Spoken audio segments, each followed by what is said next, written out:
అదే RTV app వార్తల్ని క్షణాల్లో చదివే అవకాశం ఉంటుంది. ఒక న్యూస్ పేపర్, ఒక టెలివిజన్ ఛానల్ మీ చేతుల్లో ఎప్పుడూ ఉంటాయి. అవినీతి ఎవరు చేశారు? అవినీతికి కేర్ ఆఫ్ అడ్రస్ ఎవరైనా ఉన్నారంటే అది శ్రీనివాసరెడ్డి గారు, అది మీరే అని మేము ఘంటాపదంగా చెప్తున్నాం. మా నాయకులు ఎవరైతే ఉన్నారో, మాజీ ఉప ముఖ్యమంత్రి అంజాద్ బాషా గారు అయితేనేమి, మేయర్ సురేష్ బాబు గారు అయితేనేమి, వైట్ పేపర్ లాంటి వాళ్ళు, వాళ్ళపైన మీరు అవినీతి పరులు అనేది 2014 నుంచి 2019 వరకు ఎవరి ప్రభుత్వం ఉంది? ఇప్పుడు ఎవరి ప్రభుత్వం ఉంది? ఇప్పుడు ఎమ్మెల్యేగా ఎవరున్నారు? ఎమ్మెల్యేగా మీ శ్రీమతి గారు ఉన్నారు, రాష్ట్ర ముఖ్యమంత్రిగా చంద్రబాబు నాయుడు గారు ఉన్నారు. మీరే వ్యవస్థలు మీ దగ్గర ఉన్నాయి. మా వాళ్ళని అవినీతి పరులను అంటున్నారు కదా. మా వాళ్ళు అవినీతి పరులు అయితే మీరు ఒక ఎంక్వైరీ కమిటీని కానీ ఎంక్వైరీ కానీ వేసి ఏదైనా అవినీతి పనులు ఉంటే తేల్చండి. మా నాయకులు సిద్ధంగా ఉన్నారు ఫేస్ చేసేదానికి. అంతేగాని మీరు ఊరికే నోరుంది కదా అని నోటికి వచ్చి మాట్లాడితే మేము ఒప్పుకోం. దీన్ని తీవ్రంగా ఖండిస్తున్నాం. అంతేకాకుండా నీరు చెట్టు కింద 2014 నుంచి 19 వరకు మీ కార్యకర్తలకు కదా మీరు ఇచ్చింది పనులు, మీ కార్యకర్తలు కదా దోచుకునింది. 2014 నుంచి 19 వరకు నీరు చెట్టు కింద మీ హయాంలో, మీ కన్నుసన్లలో కదా కార్పొరేషన్ ఉన్నింది. ఇది కడప ప్రజలకు తెలియదు అనుకుంటున్నారా?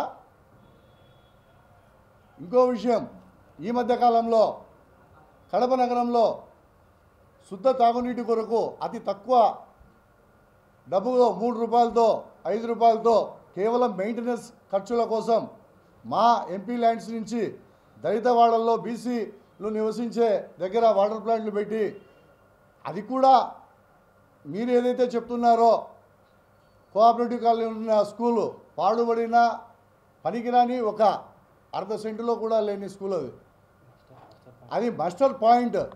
అది కడప ప్రజలందరికీ తెలుసు. అక్కడ ఏమున్నాయి? బ్లీచింగ్ పౌడర్ వేసుకుంటా ఉన్నారు. అటువంటి కార్యాలయాన్ని, అటువంటి స్కూల్ను మంచినీటి కోసం వినియోగించుకునేదానికి స్టాండింగ్ కార్పొరేషన్లో పెట్టి స్టాండింగ్ కమిటీ ఆమోదం పొంది తీసుకొని నిర్వహిస్తున్నారు. ఇప్పుడు మీరు మీ పార్టీ కార్యాలయం కోసం, ప్రభుత్వ కార్యాలయం కోసం ఆడ మొత్తం 100 కోట్లలో విలువ చేసే 2 ఎకరాల భూమిని మీరు తీసుకోలేదా? గతం 2014-19లో గాంధీ పార్కును మీరు పార్టీ కార్యాలయం కోసం తీసుకోవాలనే ప్రయత్నం జరగలేదా? అదే మా ప్రభుత్వంలో మా పార్టీ కార్యాలయం కోసం ఎక్కడో ఊరి బయట రామాంజనేయపురంలో మేము తీసుకున్నామే. కానీ అప్పుడు మేము కావాలంటే మేము ఇక్కడ తీసుకోవడలేమా? అవి ప్రభుత్వ స్థలాలు కావా? కేవలం తాగునీటికి ఇచ్చినట్టు మాత్రమేనా ప్రభుత్వ స్థలాలు మీరు పరిరక్షించేది? ముందు మీకు చిత్తశుద్ధి ఉంటే అది వెంటనే తక్షణం మీ పార్టీ కార్యాలయాన్ని తీసుకున్న స్థలాన్ని విరమించుకొని చిత్తశుద్ధిని మీరు నిరూపించుకోండి. అభివృద్ధి లేదు అంటున్నారు. ఎక్కడ అభివృద్ధి లేదు? 2014 నుంచి 2019 వరకు మీ ప్రభుత్వంలో ఉండి, మీ ముఖ్యమంత్రి చంద్రబాబు నాయుడుగా ఉండి, మీరు కడప ఇన్ఛార్జిగా ఉండి, కడప అభివృద్ధికి ఏదైనా ₹1 నిధులైనా మీరు తీసుకొచ్చారా? చెప్పండి. ఇప్పుడు 9 నెలల కాలం అయింది మీ ప్రభుత్వం వచ్చి. మీ శ్రీమతి గారు ఎమ్మెల్యేగా ఉన్నారు.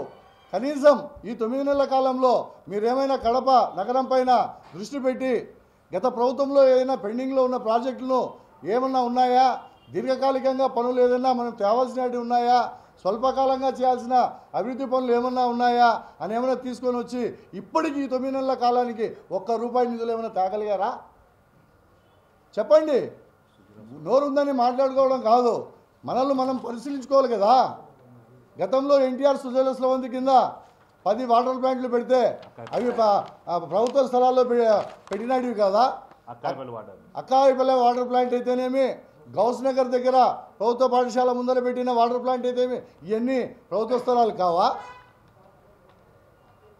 కడప అభివృద్ధి ఏదైనా జరిగిందంటే గతంలో ఉన్న దివంగత ముఖ్యమంత్రి రాజశేఖర రెడ్డి గారి హయాంలో, మళ్ళీ తర్వాత కేవలం వైఎస్ జగన్మోహన్ రెడ్డి గారు ముఖ్యమంత్రిగా ఉన్న సమయంలో మీకు ఇన్నేళ్ల ప్రభుత్వంలో కనీసం 4 టర్మ్లు ముఖ్యమంత్రిగా మీ ముఖ్యమంత్రి ఉన్నారు. కడపకు చెప్పుకోదగ్గ ఒక్కటైనా బిల్డింగ్ కానీ డెవలప్మెంట్ కానీ మీరు చూపించగలుగుతారా? రండి, మాతో రండి. దివంగత ముఖ్యమంత్రి రాజశేఖర రెడ్డి హయాంలో కడపకు మానసపుత్రిక లాంటి రిమ్స్ను తెచ్చిన ఘనత ఎవరిదైనా ఉందంటే అది దివంగత ముఖ్యమంత్రి రాజశేఖర రెడ్డి గారికి చెల్లుతుంది. అలాగే ఫ్లైఓవర్ బ్రిడ్జి అయితేనేమి, రవీంద్రనగర్ మిగతా బ్రిడ్జిలు అయితేనేమి నగరానికి మణిహారంలాగా తీర్చిదిద్దిన ఘనత ఎవరిదైనా ఉందంటే అది కేవలం దివంగత ముఖ్యమంత్రి రాజశేఖర రెడ్డి గారిది. గర్వంగా చెప్పుకోగలం. కడప ప్రజలు ఎవరిని అడిగినా కూడా గర్వంగా చెప్పుకోగలుగుతారు. ఆ బ్రిడ్జీల పైన పోయేటప్పుడు, ఆ ఫ్లైఓవర్ పైన పోయేటప్పుడు ఎవరు గుర్తొస్తారంటే అది దివంగత ముఖ్యమంత్రి రాజశేఖర రెడ్డి గారే. ఆ ఆశయాలను అందిపుచ్చుకొని వచ్చిన మా ముఖ్యమంత్రి జగన్మోహన్ రెడ్డి గారు, మా ఉప ముఖ్యమంత్రి గారి చొరవతో, మా మేయర్ గారి చొరవతో, మా ఎంపీ గారి చొరవతో 2 సంవత్సరాలు కరోనా వచ్చినా కూడా మా కడప మీ ముఖ్యమంత్రి నిర్లక్ష్యం వహించి ఇది జగన్మోహన్ రెడ్డి గారి సొంత జిల్లా అని చెప్పి ₹1 నిధులు విడుదల చేయకుండా సొంత జిల్లా మీద ప్రేమతో కడప నగరం మీద ఆప్యాయతతో క్యాన్సర్ హాస్పిటల్ అయితేనేమి, సైక్రియాలజీ హాస్పిటల్ అయితేనేమి, కంటి ఆసుపత్రులు అయితేనేమి, కడప నగరంలో రోడ్లు డెవలప్మెంట్ అయితేనేమి, కూడళ్ళ డెవలప్మెంట్ అయితేనేమి, తాగునీరు అయితేనేమి, పార్కుల డెవలప్మెంట్ అయితేనేమి ఇవన్నీ తెచ్చిన ఘనత ఎవరిది? గత ప్రభుత్వంలో మా ముఖ్యమంత్రి జగన్మోహన్ రెడ్డి గారిదని మేము గర్వంగా చెప్పుకోగలం. మీరు ఏదైనా చూపించగలరా? మీరు ఏదైనా చేయగలరా? మీరేమన్నారు గత ఎలక్షన్ల ముందు ప్రచారంలో? రవీంద్రనగర్లో బ్రిడ్జీలను మా సొంత నిధులతో మేము తెచ్చి 6 నెలల్లో కంప్లీట్ చేస్తామన్నారు. ఇప్పటికి 9 నెలలు అయింది. మీరు ఆ పక్క అయినా మీరు పోయి చూసారా? దానికి సంబంధించిన ప్రతిపాదనలు ఏమైనాయి? మా వాళ్ళు టెండర్లు పిలిచి మా వాళ్ళు శాంక్షన్ చేసిన దాంట్లో పోయి మీరు టెంకాయలు కొడుతున్నారు ఈరోజు. అంతే కదా కాదా? ఒక తూరి మీరు ఆత్మపరిశీలన చేసుకోవాలా. అంతేకాకుండా వెల్లిగల్లు ప్రాజెక్టును మీ నాన్నగారు స్వయంగా, మీ నాన్నగారి ఆశయం అది, శ్రీనివాసరెడ్డి గారు ఇది బాగా గుర్తుపెట్టుకోండి. మీ నాన్నగారి ఆశయం వెల్లిగల్లు ప్రాజెక్టు, అది ఎవరు కంప్లీట్ చేశారు? దివంగత ముఖ్యమంత్రి రాజశేఖర రెడ్డి హయాంలో తాగునీటి ఎద్దడి, సాగునీరు కావాలా అనే ఉద్దేశంతో కంప్లీట్ చేసిన ఘనత ఎవరిదైనా ఉందంటే అది దివంగత ముఖ్యమంత్రి రాజశేఖర రెడ్డి గారిది. మీరు కేవలం ఈ పార్టీ మారడంతో సరిపోయింది. కానీ ఎక్కడే కానీ ఇప్పటి వరకు మేము ఓపెన్గా ఛాలెంజ్ చేస్తున్నాం. ₹1 నిధులు తెచ్చిన దాఖలాలు మీరు ఉన్నాయా అని అడుగుతున్నాం. కాదా? ఇవన్నీ ఆ వాస్తవాలు కాదా? ఆత్మపరిశీలన చేసుకొని మాట్లాడండి. ఊరికే నోరుంది కదా అని పారేసుకోవడం అది భావ్యం కాదు. మరిన్ని వీడియోస్ కోసం ఛానల్ ని సబ్స్క్రైబ్ చేయండి. లేటెస్ట్ అప్డేట్స్ కోసం వాట్సాప్ ఛానల్ ని ఫాలో చేయండి. అండ్ లింక్ డిస్క్రిప్షన్ లో ఉంది.